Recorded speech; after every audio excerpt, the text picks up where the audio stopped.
인사회에 참석한 이재갑 고용노동부 장관이 일자리 창출 등 다양한 현안 해결에 성과를 낼 수 있도록 지혜와 힘을 모아줄 것을 당부했습니다. 홍진호 기자입니다. 노사정 대표들이 새해를 맞아 한자리에 모였습니다. 참석자들은 덕담을 주고받으며 함께 잘 사는 나라, 사람 중심 일자리를 만들어가기 위한 새로운 출발과 화합을 다짐했습니다. 특히 올해는 최저임금법 시행령 개정과 결정구조 개편, 노동시간 단축 현장 안착, 일자리 창출 등 산적한 고용노동 현안 해결에 노사정이 힘을 모아야 할 중요한 시기입니다.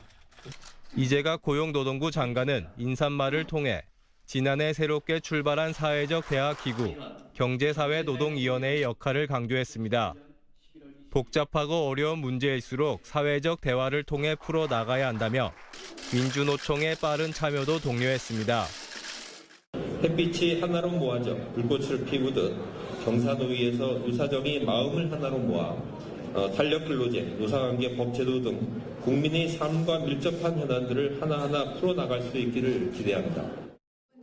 이 장관은 이와 함께 일자리 기회 확대와 노동 존중사회 실현, 미래 노동시장 적응 준비에 역량을 집중하겠다고 말했습니다. 특히 함께 잘 사는 나라의 핵심은 좋은 일자리라면서 일자리 창출 정책이 성과를 거둘 수 있도록 노사를 비롯한 각계각층에서 함께 해줘야 한다고 거듭 당부했습니다. 이를 뒷받침하기 위해 고용노동부는 올해 일자리 예산으로 지난해보다 19.3% 증가한 23조 원을 편성했습니다. KTV 홍진호입니다.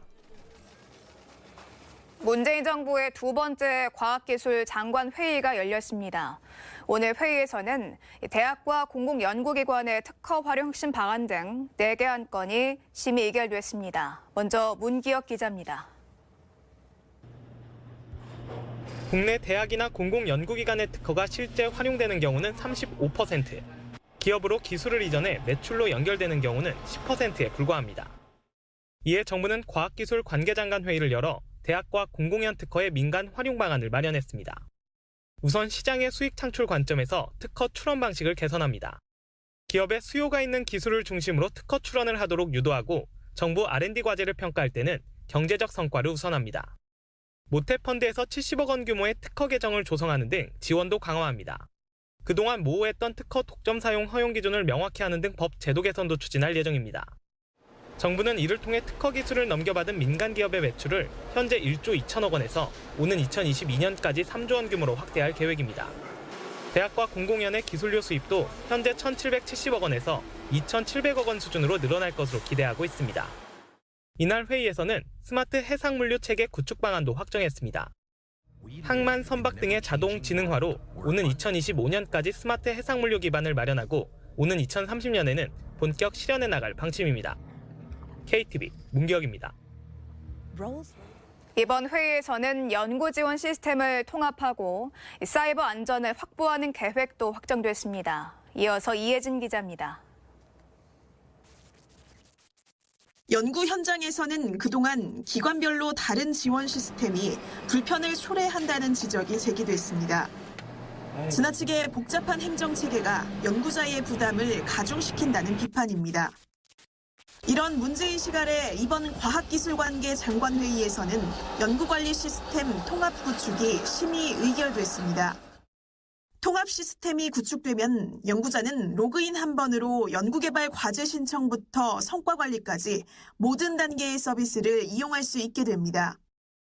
또 불필요한 행정 절차가 사라져 정보가 효율적으로 공유되고 각 기관 간 정보 서비스 격차도 해소될 전망입니다.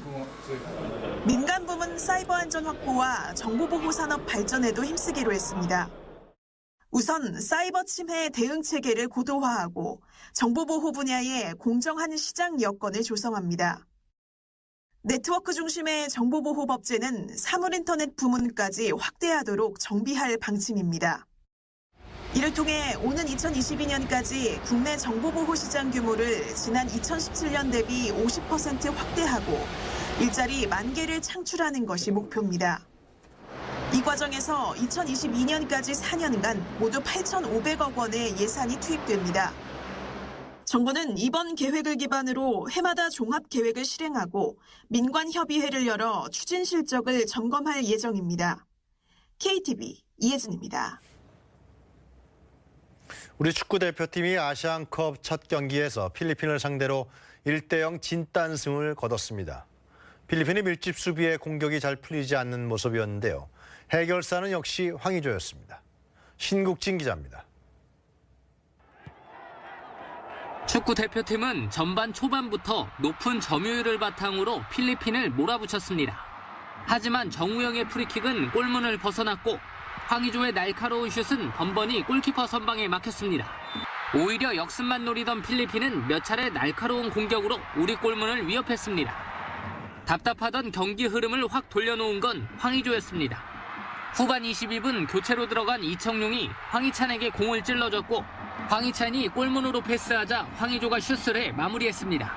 황의조의 골로 대표팀은 1대0으로 이기고 승점 3점을 얻었습니다. 이번 경기에서 승리는 챙겼지만 출혈도 컸습니다. 이용과 정우영, 김진수 등 주전 3명이 경고를 받았고 기성용이 부상으로 교체돼 걱정을 안게 됐습니다.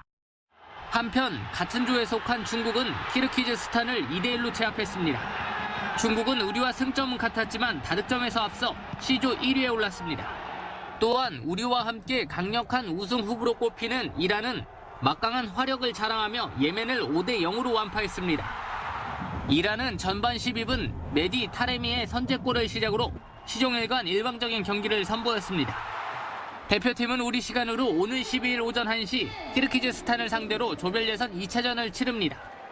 KTV 신국진입니다. 주거 지역이 확장되면서 공업이나 농업지구와 맞닿는 곳이 늘고 있습니다.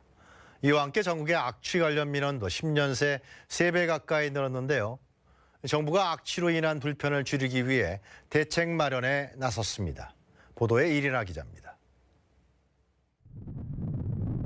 타이어를 생산하는 대규모 공장입니다. 높은 굴뚝에서 쉴 새 없이 연기가 뿜어져 나옵니다. 이렇게 공장 바로 인근에는 2천여 가구 규모의 아파트 단지가 들어서 있습니다. 공장에서 날아오는 악취로 수년째 민원이 끊이질 않고 있습니다. 사정이 이렇다 보니 해당 지자체가 매일 악취 사항을 점검해 민원 대응에 나서고 있습니다. 오염물질 배출량 측정부터 악취 방지 시설 가동 여부까지 다양한 점검이 이어집니다.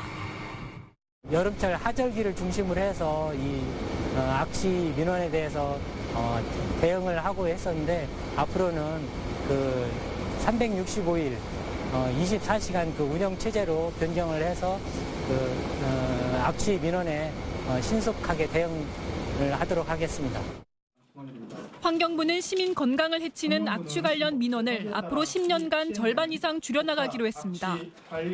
먼저 모든 악취 배출 시설은 설치 단계부터 악취 방지 조치를 의무화합니다. 또 기존 7,200곳의 신고 대상 시설은 중점 관리 대상으로 격상하고 악취 관리 진단에 대한 전문 기관의 기술 검토를 반드시 받도록 했습니다. 축사시설의 경우 면적이 1,000제곱미터 이상의 돈사는 밀폐화하도록 하고 개방형 축사의 환기구와 창문에는 적정 배출 허용 기준을 마련할 예정입니다. 악취는 소음, 진동 등과 함께 국민 생활에 직접적으로 영향을 주는 대표적인 감각공해입니다. 이번에 수립된 제2차 악취 종합 시책을 차질 없이 이행하여 국민의 삶이 한층 더 나아질 수 있도록 노력하겠습니다. 생활형 악취 줄이기에도 나섭니다. 지자체의 정기적인 하수도 악취 실태 조사는 물론 내년까지 하수도 정비 기본 계획을 수립할 때 악취지도 작성도 의무화됩니다. 2022년부터는 일정 조건의 음식점에 악취 방지 시설 설치도 의무화하기로 했습니다. 현재 획일적인 배출 허용 기준은 악취가 도달하는 지점에서 느끼는 수준을 고려해 바꾸기로 했습니다.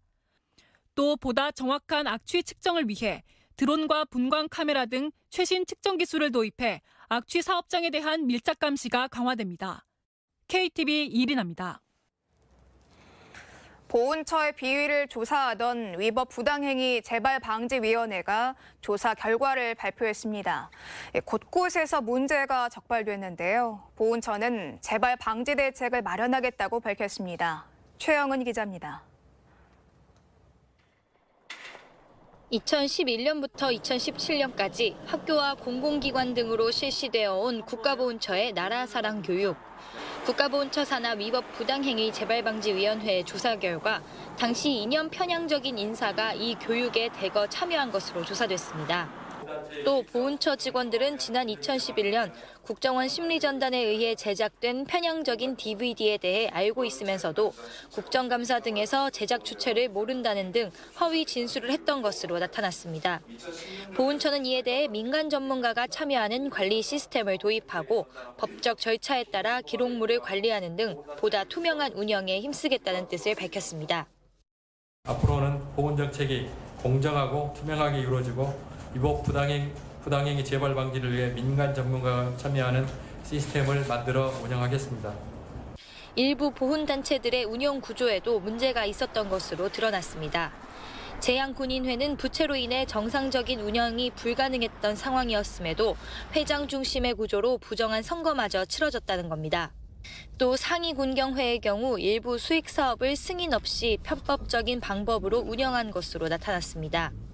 보훈처는 보훈단체의 수익사업 실태조사를 실시하고 투명성 강화를 위한 법률 개정안을 마련해 다음 달까지 국회에 제출한다는 계획입니다. 아울러 보훈단체 이사와 회장 등의 선거에 있어서도 선관위의 관리를 위탁하는 방안을 적극 추진하겠다고 설명했습니다. 이 밖에도 보훈처는 상위 등급에 대한 각종 민원에도 불구하고 직권재판정 신체검사에 대해 소극적이라는 재발방지위원회의 지적에 따라 신체검사를 실시하는 규정을 마련하고 여건 변화를 반영한 상위 등급 체계 개편을 검토하겠다고 밝혔습니다. KTV 최영은입니다. 내일부터 1학기 학자금 대출이 시작됩니다. 설 기차 승차권 예매는 오늘부터 시작됐는데요.